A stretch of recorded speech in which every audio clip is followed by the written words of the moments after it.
My name is Jennifer Wilson, and at 27 years old, my mother punched my pregnant belly and demanded I give my $20,000 baby fund to my twin sister. I took legal action, and they lost everything. If you have ever felt betrayed by the people who should have been your biggest supporters, let me know where you are watching from. My twin sister and I were both 7 months pregnant. At her baby shower, my heartless mother insisted that I give my sister my $20,000 baby fund, claiming she deserved it more than me. When I refused, stating, "This is for my baby's future," she branded me selfish before punching me in the stomach with full force. My water broke instantly, and I lost out from pain, sliding backward into the pool. Dad told Emily, "Let her float there and think about her selfishness." Emily giggled.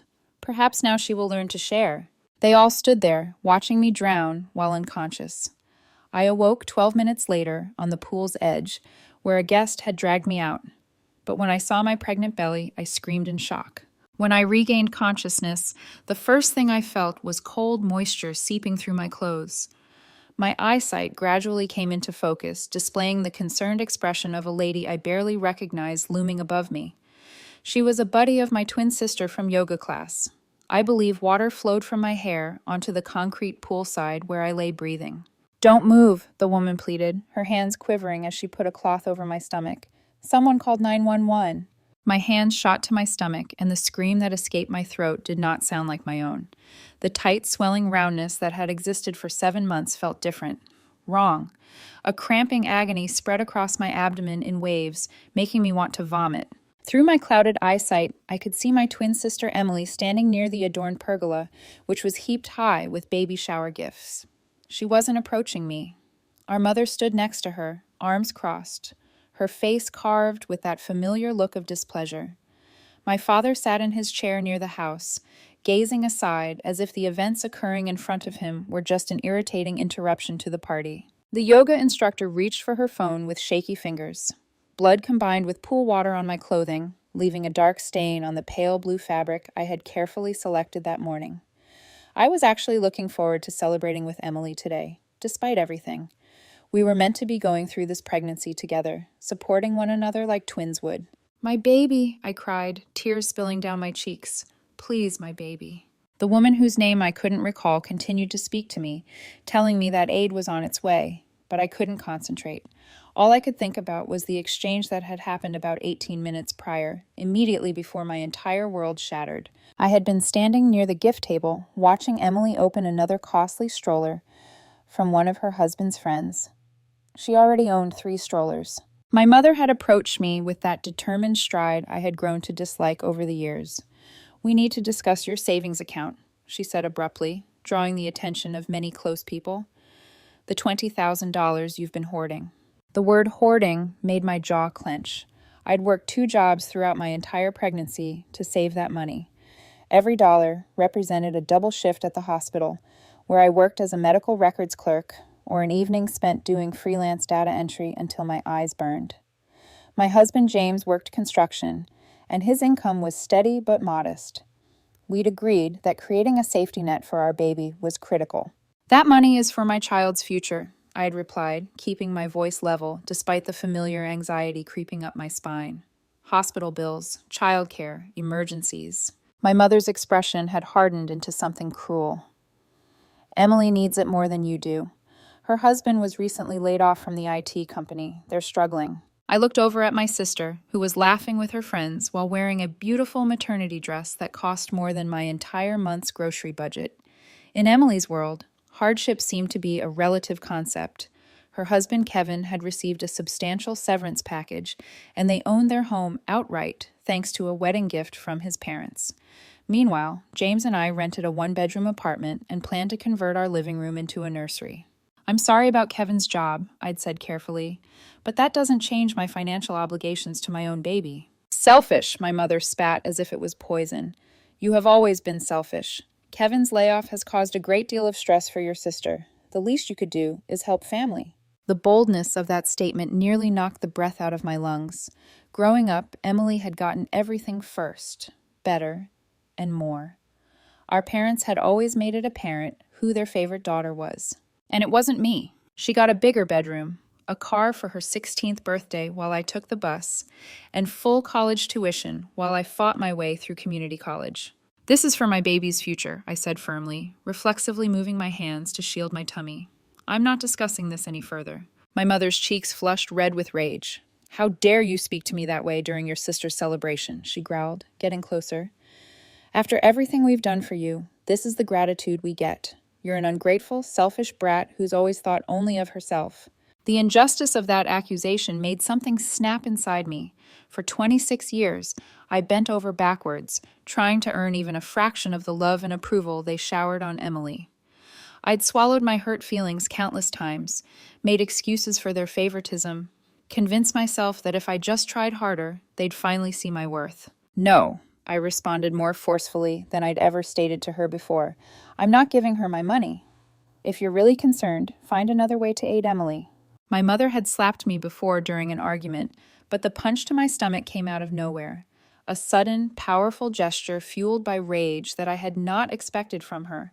I'd felt something give way inside me, a gush of fluid that could only mean one thing. My water had broken. It wasn't the clear liquid I'd read about in pregnancy books. It was tinged pink, and the cramping that followed made my knees buckle. I'd stumbled backward, reaching for something to steady myself, but there was nothing but air and then water as I toppled into the pool. The cold shocked my system. I tried to scream and swim, but another contraption seized my body, and everything went dark. The last thing I heard before losing consciousness was my father's cold voice saying, "Let her float there and think about her selfishness," and Emily's laugh, followed by, "Maybe now she'll learn to share." Nobody moved to help me. Not my parents, not my sister, not the 30 or so guests who had witnessed everything. They'd simply stood there, watching me sink below the surface while unconscious and bleeding until the paramedics arrived with sirens blaring. The yoga instructor who dragged me from the pool was in tears as she told the EMTs what she had seen. She had waited a few minutes to see if anyone else could help before diving in herself when I began to sink below the surface. They transferred me onto a stretcher and asked me a series of questions that I couldn't process. 12 minutes, one of the paramedics said, his face dismal as he checked my vitals. You were in the water for nearly 12 minutes in total. She was floating face up for most of it. The woman responded hurriedly, maybe 7 minutes before she started going under. I got her out within a minute or two after that. Not the whole time, the woman stressed, her voice breaking. She originally floated face up unconscious. I kept waiting for someone to help. After about 7 minutes, she began to fall deeper into the sea, and I couldn't bear to watch any longer. I instantly took her out. They hooked me up to monitors in the ambulance as we sped toward the hospital. The baby's heartbeat came through the speakers quickly, yet clearly. I sobbed in relief at the sound, even though another contraction caused me to cry out in pain. Stay with us, the female paramedic said, holding my hand. Your baby is still fighting. You must fight as well. I saw through the ambulance's rear windows that we were leaving my sister's house. Nobody had sought to join me. Nobody in my family had asked which hospital they were taking me to. Emily's baby shower was still going on as if nothing had happened when I last saw it. Guests returned to their cake and punch for celebration. At the hospital, everything was a swirl of fluorescent lights and anxious voices. They hurried me to labor and delivery, where a group of nurses and physicians took charge. Someone contacted James, who had been working when everything transpired. He arrived 20 minutes later. His face blanched with fright as he surged in. What happened? He shouted, grabbing my hand so tightly that it hurt. They said, you nearly drowned. How? I managed to tell him between contractions, seeing his countenance evolve from astonishment to incredulity to outrage as the story unfolded. His hands were trembling by the time I finished. Your mother punched you? He said, his voice dangerously low. They wheeled me to the surgery room while James changed into surgical clothes. In the corridor, I noticed the police officers who appeared to have arrived at the incident with the ambulance. One of them, a female officer with kind eyes, walked beside my gurney. Ma'am, we need to ask you some questions about what happened today, she stated softly. But that can wait until after your surgery. Focus on your baby right now. The surgery happened quickly. They provided spinal anesthetic, draped a blue curtain across my chest, and within minutes I felt tugging and pressure as they labored to deliver my daughter. James stood by my head, tears running down his cheeks as he whispered encouragement. Then I heard it, the most beautiful sound in the world.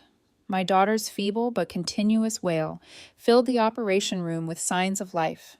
I burst into tears with relief. She's small, the doctor said, but she's breathing on her own. 7 hours. They brought her to me momentarily, a tiny red-faced creature who opened her eyes and appeared to peer right into my soul before whispering her away to the NICU. James followed them, looking back at me with a vow to discuss what happened next. The procedure continued as they fixed the injury and removed my placenta. I overheard the medical staff discussing the severity of the abruption, saying how fortunate we were that the baby survived at all. Apparently, if the yoga instructor had waited another 5 minutes to pull me out of the pool, my daughter might not have survived. In recovery, fatigued and suffering but grateful, I finally had time to comprehend everything. The police officer from before returned with her partner, a middle-aged male with graying hair and a notepad. "Mrs. Patterson," the female cop began, "I'm Officer Clara Thompson, and this is Officer Mark Roberts. We need to document what happened at that baby shower. Rachel Adams, the woman who retrieved you from the pool, has issued a statement. Several other witnesses agreed, but we need to hear from you." I told them everything. It began with my mother demanding that I hand over my savings and continued until I awoke on the poolside. As the story progressed, both officers' expressions became more dismal. "So, your mother struck you in the stomach with enough force to cause you to fall into the pool," Officer Roberts verified, writing quickly, "and then your family members prevented anyone from helping you while you were unconscious in the water." "My father told them to let me float there," I added. To think about my selfishness, my words soured. My sister laughed. I mentioned that maybe I had learned to share. Officer Thompson exchanged a look with her companion that I didn't quite get. "Mrs. Patterson, what you're describing is assault with a deadly weapon given your pregnancy status. The fact that your father and sister prevented rescue efforts could potentially constitute attempted murder or, at minimum, reckless endangerment. This is extremely serious." The weight of those words dawned on me. My own mother had potentially tried to kill me and my unborn kid for $20,000. The discovery made me feel ill. "We're going to need you to come to the station to give a formal statement once you're medically cleared," the officer said. "We're also going to need access to any medical records documenting your injuries. With your permission, we'll obtain security footage from the house if any exists." Emily had cameras put up for security, I recalled. The officers nodded in satisfaction as they surveyed the backyard. They left me with their contact information and promised to call me soon. After they left, I lay on the hospital bed, staring at the ceiling, trying to reconcile my childhood family with the individuals who had stood by while I almost died. James returned from the NICU with images of our baby on his phone. She was hooked up to multiple monitors and IVs, and she was so small in her incubator that she resembled a doll. However, the nurses informed him that she was still alive and stable. He revealed, embarrassed, that they had named her Lily without me present, but it was the name we had settled on months before, so I didn't mind. "The police are building a case," I told him gently, "against my mother mainly, but possibly my father and Emily too." "Good," James declared vehemently. "They should all rot in prison for what they did. I swear to God, if I'd been there, you would have protected us." "I know," I finished for him. Over the next few days, the tale spread. Rachel Adams, the yoga instructor who saved my life, appears to have documented the aftermath on her phone before plunging into the water. The video did not show the actual assault, but it did capture my family's standing about doing nothing while I was unconscious, as well as my father's cruel statements and Emily's laughter. She handed over the footage to the police and, whether on purpose or not, it had leaked online. On day 3 of my hospital stay, the video had gone viral. Millions of views, thousands of comments of fury and disgust. The story was taken up by several news outlets. Within hours, social media revealed the identities of my mother, father, and sister. The court of public opinion acted quickly and without compassion. Emily's employer, a respected marketing agency, has placed her on administrative leave pending an investigation. My father, a financial consultant, found himself facing a review board after clients withdrew their accounts. But it was my mother who suffered the most severe instant repercussions. She worked as an elementary school teacher, and the school administration fired her the day the video went public, claiming that her actions indicated a fundamental lack of the character required to work with children. My mother tried to call me 17 times that day. I banned her number after the first voicemail in which she screamed that I had ruined her life due to a misunderstanding and demanded that I tell the cops I had lied. Emily sent text messages that alternated between pleading for forgiveness and accusing me of manipulating everything for publicity. My father sent a single message: "You've destroyed this family. I hope you're satisfied." I removed them all without answering. My mother was arrested on day 5. The allegations were substantial, including aggravated assault, assault on a pregnant woman, reckless endangerment, and attempted murder. The attempted murder accusation derived from the claim that punching me with enough force to cause placental abruption proved intent to kill, or at the very least, callous disregard toward human life. My father and Emily were arrested the next day as accessories after the fact for obstructing rescue operations. I watched the arrest video on the television from my hospital bed, Lily resting in my arms. My mother had answered the door in her bathrobe, evidently unprepared for the police. When they read her rights, she attempted to fight with them, claiming that everything was a misunderstanding blown out of proportion by an ungrateful daughter. The officers had been professional, handcuffing her, ignoring her increasingly strident protests. Emily's arrest occurred at her workplace. Security footage was taken on someone's phone and uploaded online within an hour. She had been led out in handcuffs while her coworkers watched, her cheeks flushed with humiliation. Part of me felt a savage satisfaction watching her suffer public humiliation. She had spent our entire lives as the lauded one, the ideal daughter who could do no wrong. Everyone could now see who she truly was. My father's arrest was less dramatic, taking place at his workplace. However, the results had an immediate impact on his professional life. Within 24 hours, 3 of his largest clients issued statements announcing the termination of their relationship with him. One of them openly stated that they couldn't continue working with someone who told rescuers to let his pregnant daughter drown. During the first few days, the hospital social worker came by several times to check on my mental health and offer services for trauma counseling. Her name was Kate, and she smiled at Lily with sweet eyes that crinkled. "You've been through an unimaginable ordeal," Kate commented during one of our visits, sitting in the chair next to my bed. "It's normal to experience a range of emotions right now. Anger, grief, shock, even guilt." "Guilt?" I said, frowning. "Why would I feel guilty?" "Survivors often do," she stated gently. "They wonder what they could have done differently if they somehow caused the circumstance. But I want you to understand something. You did nothing wrong. You placed a sensible limit on your own money, and your mother reacted violently. That is her fault, not yours." Her comments were comforting, but guilt still crept in during difficult times. Had I been too harsh with my refusal? Should I have just handed them the money to keep the peace? But then I'd look at Lily and realize that the assault had almost killed her, and the remorse would turn into righteous wrath. James sent me clothes from home, along with toiletries and a phone charger. He had also brought something unexpected, a diary with a leather cover. "The therapist I spoke with recommended. You might want to write things down," he said, handing it to me. "Process everything that's happening. You don't have to, but it's there if you want it." I did.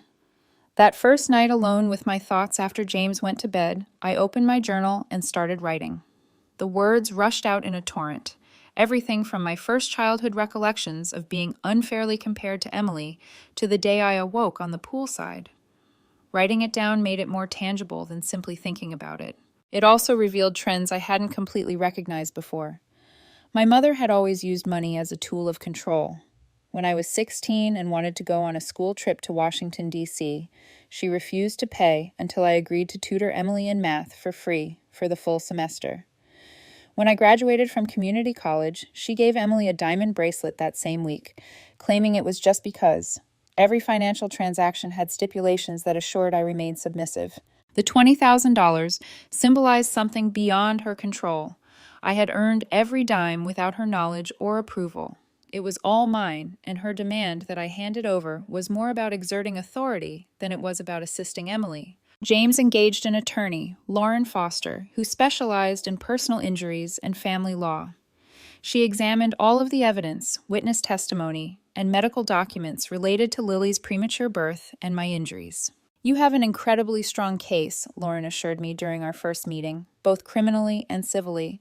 "I recommend we file a lawsuit seeking damages for medical expenses, pain and suffering, emotional distress, and punitive damages." "I don't care about the money," I replied. "Honestly, I just want them held accountable." The money ensures accountability, Lauren responded. It ruins them financially the way they try to ruin you physically. Besides, you'll have ongoing medical expenses for Lily. Premature babies often face health challenges. That $20,000 you saved might not cover everything. She had a point. Lily's NICU hospitalization alone cost thousands of dollars every day. Our insurance covered most of it, but the copays added up quickly. We filed a lawsuit seeking $2 million in damages. The lawsuit made news. Strangers set up crowdfunding accounts to aid with Lily's medical expenses without my knowing, and public attitude remained largely positive. Within a week, folks I'd never met gave more than $50,000. Strangers' compassion contrasted sharply with the harshness of my own blood relatives. Lily returned home from the NICU after 3 weeks. She was still little, weighing barely 5 pounds, but healthy enough to recover at home. Holding her in our small apartment and seeing her sleep quietly in the bassinet James had built, I felt a deep protective love that bordered on violence. This youngster would always know that she was wanted, loved, and treasured. She would never compete for scraps of affection or question why she wasn't good enough. The first week home was exhausting in ways I had not expected. Lily needed to eat every 2 hours, and her pediatrician had given her stringent guidelines for tracking her weight increase. James and I alternated shifts throughout the night, one resting while the other fed and changed her. Throughout the day, we had numerous calls from Lauren concerning the case, journalists asking for interviews, and well-meaning friends who wanted to help but didn't know how. I denied any interview requests. Lauren had warned me that speaking publicly could complicate the legal proceedings, but I had no desire to relive my pain for entertainment purposes. Rachel's video was already online, providing plenty of fuel for the internet's indignation machine. What I did not expect was a response against the other party attendees. Many of them had been recognized on social media through images posted prior to the events, and they were now facing their own penalties.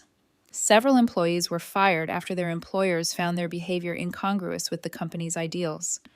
Others received death threats from strangers who couldn't believe 30 people could watch someone drown without interfering. Yes. One guest, a woman called Jennifer who worked with Emily, arrived at my flat 3 weeks after the incident. James answered the door as I was feeding Lily in the bedroom. "I need to explain," Jennifer said, begging. "I need her to understand that I wanted to help, but her father, he told everyone to stay back, that she was just being dramatic." "You watched a pregnant woman drown." James cut her abruptly, his voice icy. "You made a decision. Now you have to live with it." He closed the door in her face. When he returned to the bedroom, he found me quietly crying, trying not to disturb Lily, who was nursing. "I'm sorry," he replied, sitting next to me on the bed. "Should I have let her explain?" "No," I said through tears. "There's no explanation that makes it okay. They all chose to believe I was being dramatic instead of dying." That night, I wrote another journal post about the concept of bystanders and complicity. It must have been simple for each guest to assume someone else would intervene, to convince themselves that the situation was not as serious as it appeared. How my family's contemptuous attitude allowed them to overlook their own moral inclinations. Rachel called every several days to check on us. She had become something of an unusual hero online, with people praising her bravery and moral clarity. However, when we spoke, she sounded fatigued and shaken. "I can't stop thinking about it," she confessed during a phone chat. "I dream about pulling you out of the pool. Except in the dreams, I'm too late. You're already gone." "But you weren't too late," I told her. "Lily and I are both here because of you." "I keep wondering who those people are," she explained. "The ones who could just stand there. Are they monsters? Or are they just normal people who failed a test they didn't know they were taking?" It was a question I was unable to answer. Perhaps both of these were true at the same time. The criminal trial started 7 months later. The delay had been irritating, but Lauren emphasized that putting up a strong case takes time, especially with allegations as serious as attempted murder. I testified for 6 hours over 2 days, reliving every detail of that horrific afternoon. My mother sat at the defense table, not looking like the woman who had reared me. She had lost weight, her hair was half gray, and she wore a self-righteous martyrdom attitude that made me want to shout. Her attorney attempted to argue that she had acted in a moment of temporary insanity caused by stress, that she had never intended to harm me or the baby, and that the punch was reflexive rather than deliberate. The prosecutor crushed that argument by showing Rachel's video repeatedly, emphasizing my father's statements and Emily's laughing while I floated unconscious. "Does that sound like a family concerned about temporary insanity?" the prosecutor pressed. Or does it sound like a family who believes their daughter deserved to suffer? The jury deliberated for 4 hours. They found my mother guilty of all charges except attempted murder, which was lowered to aggravated assault due to a lack of concrete evidence proving intent to kill. She was sentenced to 12 years in prison. My father received a 5-year sentence for obstructing rescue efforts. Emily received 3 years probation and community service after her counsel successfully proved that she had been in shock rather than purposefully harsh. The civil trial had an even greater financial impact on them.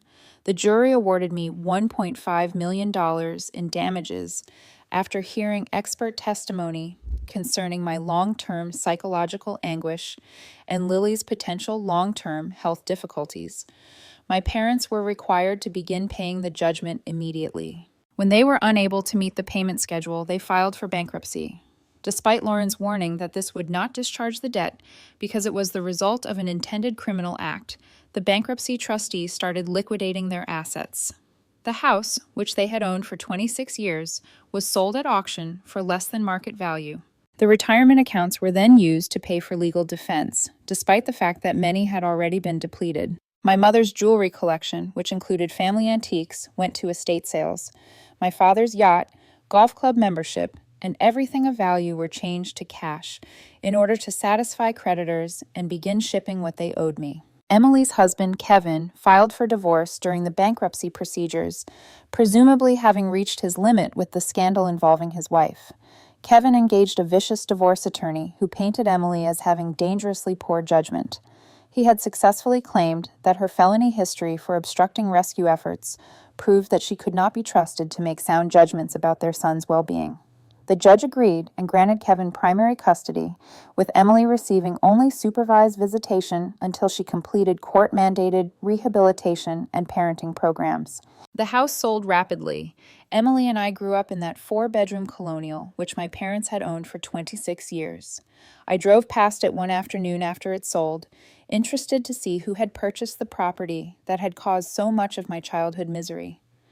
A young couple was moving in, the woman visibly pregnant and the male carrying boxes while giggling at something she had said. I hope they're happy there. They hope their child grows up in a loving family, free of bias and conditional affection. The home itself was not wicked. It had just sheltered those who were. Lauren kept me updated on my parents' financial breakup. The bankruptcy provided them with temporary reprieve from other creditors, but the judgment against them remained enforceable. They were forced to make monthly payments based on whatever income they could create, which was insufficient given their criminal records and ruined reputations. Following his conviction, my father's financial advisory practice crumbled completely, with his business partner buying him out for a fraction of his share's value. My mother's teacher pension was garnished. They're filing for bankruptcy, Lauren told me at one of our sessions. It won't discharge the judgment since it stems from intentional tort, but it will reorganize how they pay other debts while still owing you. I don't care if they end up living in a cardboard box, I stated bluntly. They tried to kill my daughter before she was even born. Lauren nodded, not judging my outrage. The bankruptcy trustee will be selling off remaining assets they haven't already liquidated. Your mother apparently still has some jewelry, estate pieces from her own mother. I remembered those parts. My grandma wore an old sapphire ring, and the pearl necklace had been passed down through 3 generations. My mother had always stated they would eventually belong to Emily, another legacy from which I would be barred. Now they'd be sold to strangers to help pay for her crime. Kevin's divorce from Emily was finalized around the same time as the bankruptcy petition. He'd been granted primary custody of Cameron, their son, with Emily enjoying supervised visits. The supervised arrangement was prompted by concerns presented at the custody hearing concerning her judgment and decision-making abilities. Her attorney attempted to argue that the incident with me was isolated, but Kevin's lawyer showed evidence of a pattern, including Emily's willingness to stand by while someone was in danger, her first lying to police about what happened, and her continuous rationalization of her actions even after arrest. The judge ruled that Emily constituted a risk to Cameron's health unless she finished lengthy therapy and exhibited true rehabilitation. I acquired these things not from my relatives, but via public records and infrequent updates from those who remained connected to that world. My old neighbor from my parents' block messaged me that she had observed Emily moving into a small apartment across town by herself, hauling boxes to a second-floor unit. The neighbor wrote that she appeared to have aged 10 years. I almost did not recognize her. I did not respond. Whatever sympathy I could have had was overshadowed by the memories of her laughter as I sank. Emily's baby was born healthy and full term. Cameron is the name she gave the boy. I knew this because it was public record, not because someone informed me. We had no more contact. The twin link that people were continuously talking about felt like folklore. Looking at her, all I felt was the shadow of what may have been if we had been born into a different household. Once everything was legally completed, James and I moved to another state. We used some of the settlement funds to purchase a little house with a yard where Lily could play. The remaining funds were placed in a trust for her education and future. The $20,000 I had originally saved remained undisturbed in a separate account, serving as a reminder of the cost of protection. The shift itself felt liberating. We chose a city where neither of us had any connections, and no one knew our tale or recognized us from the viral video. James got work with a construction company that valued his experience, and I took a few months off to care for Lily before looking for work. Our new home was a modest 3-bedroom ranch with a fenced backyard and large trees for shade in the summer. It was not fancy, but it was ours, purchased without anyone's assistance or strings attached. That first spring, I started a garden, something I'd always wanted to do, but never had the space for in our apartment. Lily took her first steps in the backyard, teetering between James and me as we encouraged her. She was 14 months old and a little delayed owing to her early birth, but her pediatrician assured us she was developing normally. Watching her develop confidence with each step, I reflected on how different her childhood would be from mine. She wouldn't have to question if her parents loved her as much as a sibling. She'd never have to earn attention via obedience or compare her worth to someone else's accomplishments. We intended to have more children later, and I was adamant that any future children would know they were equally appreciated and cherished. The therapy I began following the study continued even when we relocated. I discovered a new therapist in our city, Dr. Angela Morrison, who specializes in family trauma. Our meetings helped me understand not only the attack, but also the years of emotional abuse that had preceded it. Your mother's violence wasn't an isolated incident, Dr. Morrison explained during one session. It was an escalation of a pattern that had always been there. The favoritism, the conditional love, the using money for control, those were all forms of abuse. They just weren't as visibly dramatic. Understanding this helped me stop wondering whether I had somehow deserved what occurred. My family had tried to convince me that I had been greedy and ungrateful and that my refusal to share had resulted in an awful overreaction. But Dr. Morrison helped me recognize the framing for what it was, an abuser's rationale. Normal parents do not hit their pregnant daughters, she explained calmly. That is unacceptable, regardless of the level of provocation. The fact that your father and sister then prevented rescue shows this wasn't about one person having a bad moment. It was systemic dysfunction. Lily thrived despite her difficult beginnings. By her first birthday, she had caught up developmentally with other children her age. She was curious and happy with James's easy smile and, as my husband joked, my hard determination. As I watched her develop, I wondered what my mother was thinking when she was in prison, whether she ever regretted that violent incident or still thought I was selfish for refusing to sponsor Emily's life. I hoped she would regret it. She hoped that each day in that cage would remind her of what she had lost. She would never meet her granddaughter, witness Lily's first steps, or hear her first words. She exchanged all of that for $20,000 and the satisfaction of putting her unpopular daughter in her place. When Lily took her first unsteady steps at 14 months, James and I talked to her pediatrician about the timing. The doctor stated that when calculating developmental milestones for premature babies, we should use her adjusted age rather than her actual age. Lily was born 2 months early. Therefore, her adjusted age at 14 months was actually 12 months, which allowed her to take her first steps on time. Understanding this alleviated my concerns about whether the trauma of her delivery had produced long-term difficulties. Rachel, the yoga instructor, developed an unexpected friendship. She paid us periodic visits, always bringing kind gifts and checking in to see how we were doing. Over coffee one afternoon, she revealed something that had been bothering her. I almost didn't jump in, she admitted, glancing at her mug. For those 12 minutes, I kept thinking someone else would do it, that surely your family would help you. I couldn't believe what I was seeing. Why did you finally help? I requested an explanation. Because I looked at Emily opening another gift and laughing with her friends like nothing was happening. Rachel said me slowly, and I realized nobody else was going to do anything, that they were all going to let you die. I couldn't live with myself if I let that happen. You saved 2 lives that day, I told her sincerely. Lily wouldn't be here without you. She began crying, and I understood. The trauma of witnessing such deliberate cruelty, of being the only one prepared to act while 30 others stood by, had left its mark on her as well. That afternoon, we grieved together as we processed the inexplicable. When Lily was 6 months old, James's parents flew from across the country to meet her.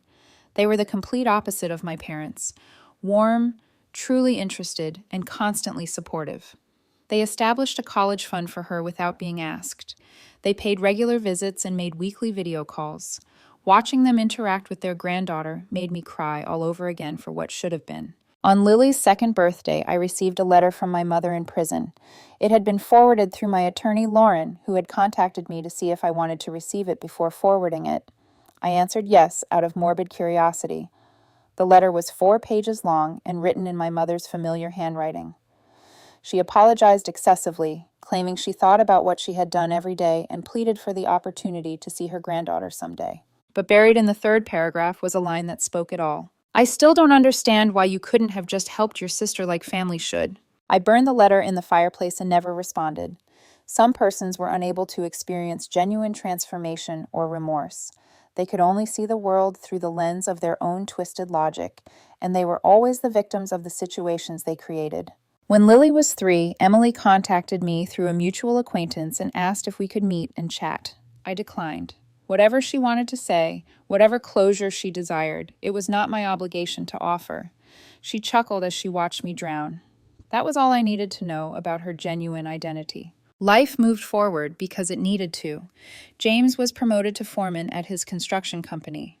I returned to school and acquired a degree in healthcare administration. Lily started preschool and made friends quickly. Her upbeat personality attracted other children like moths to light. She had no idea of the violence that had occurred before her birth. And if I had my way, she would never do it. Sometimes in quiet moments, I thought about that baby shower, about the person I was before my mother's fist hit my stomach, before I realized the actual depths of family cruelty. That version of me still hoped that one day my parents would love me as much as they adored Emily. She had been naive and thirsty for approval. The woman I became recognized that certain people were incapable of giving you the love you deserved, and that this was due to their limits rather than your merit. I established a family with James and Lily based on mutual respect and true affection. We did not keep score or play favorites. We did not require sacrifices as proof of loyalty. My parents would finally be released from prison. My mother had Lily when she was around 12 years old, and my father when she was approximately 5. I had previously made preparations with my attorney to submit restraining orders when the time came. They would have no access to my daughter and no chance to poison her with their toxic idea of family dynamics. The settlement money paid for Lily's schooling and allowed us to live comfortably, but it also served as a visible reminder that our actions had repercussions. My mother desired $20,000 to give to her golden child. Instead, she had lost roughly $2 million along with her freedom, profession, and family. The numbers did not work in her favor. On Lily's 4th birthday, she questioned why she only had 1 pair of grandparents, whereas her preschool classmate had 2. James and I exchanged glances across the kitchen as we prepared her birthday cake. Some families are smaller than others, I explained cautiously, but that doesn't make them less important. Quality matters more than quantity. She accepted this explanation with the easy resiliency of children and dashed off to play with her new toys. James drew me into a hug, realizing the significance of that simple query. "You're an amazing mother," he said softly into my hair. "She's lucky to have you." "We're lucky to have each other," I clarified, referring to all 3 of us. Outside, the sun shone. Our daughter's laughter rang throughout the house we had constructed together. The past was always a part of my story, but it did not define my present or future. I had survived being pummeled, drowned, and abandoned by those who were supposed to protect me. I emerged stronger and more confident about what was truly important. Family was not defined by blood or obligation. It was about showing up, making everyday choices for each other, and safeguarding those you cared about, even when it was difficult. I'd learned that lesson in the worst conceivable way, drifting unconscious in a pool while my parents and sisters stood by without trying to help. But I'd learned it in the finest manner possible via Rachel's bravery, James's dedication, and Lily's presence. The baby fund I refused to hand over was intended for my daughter's future. In safeguarding it, I protected her in ways I had not imagined. That money had helped her establish the life she deserved, supported the lawsuit that held her abusers accountable, and proven that setting hard boundaries was not selfish. It was about survival. Sometimes survival entailed saying no. It sometimes appeared as if you were filing charges against your own mother. Sometimes it looked like burning letters, barring numbers, and erecting walls so high that toxic individuals couldn't scale them. And occasionally, in the quiet moments of rocking your kid to sleep, survival appeared to be peaceful. Hard won, fiercely safeguarded,